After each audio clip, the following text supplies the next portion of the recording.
On the final day of my sophomore year of high school, I was hit in the face with the baseball. As my classmate took a full swing, the bat slipped out of his hand and came flying toward me before striking me directly between the. I have no memory of the moment of impact. The bat smashed into my face with such force that it crushed my nose into a distorted U shape. The collision sent the soft tissue of my brain running into the inside of my skull. Immediately, a wave of swelling surged throughout my head. In a fraction of a second, I had a broken nose, multiple skull cracks, and two shattered eye sockets. When I opened my eyes, I saw people staring at me and running over to help. I looked down and noticed spots of red on my clothes. One of my classmates took the shirt off his back and handed it to me. I used it to plug a stream of blood rushing from my broken nose. Shocked and confused, I was unaware of how seriously I had been injured. My teacher looked his arm around my shoulder and we began the long walk to the nurse office. Across the field, down the hill and back into school. Random hands touched my side, holding me upright. We took our time and walked slow. Nobody realized that every minute mattered. When we arrived at the nurse's office, she asked me a series of questions. What year is it? 1998.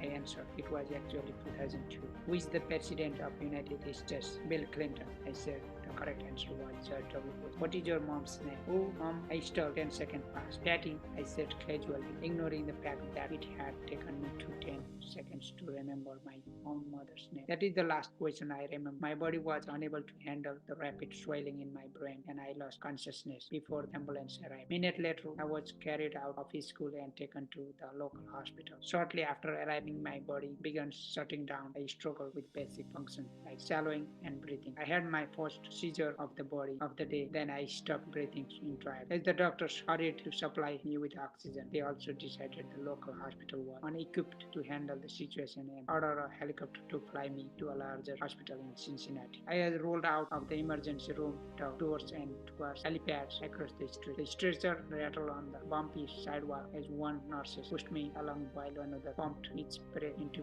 me by hand. My mother, who had arrived at the hospital a few moments before, climbed into the helicopter beside. I remained unconscious and unable to breathe on my own as she held my hand during life. While my mother rode with me in the helicopter, my father went home to check my brother and sisters and break the news to them. Choked back tears as he explained to my sister that he would miss our 8th grade graduate ceremony that night. After passing my siblings up to family and friends, we drove to Cincinnati to meet my mother. When my mom and I landed on the roof of the hospital, the team of nearly 20 doctors and nurses sprinted onto the helipad and were wheeling into the trauma unit. By this time, the swelling in my brain had become so severe that I was having repeated post-traumatic seizures. My broken bones needed to be fixed, but I was into no condition to undergo surgery. After yet another seizure, my third of the day, I was put into a medical-induced coma and placed on a ventilator. My parents were no stranger to this hospital. 10 years earlier, they had entered the same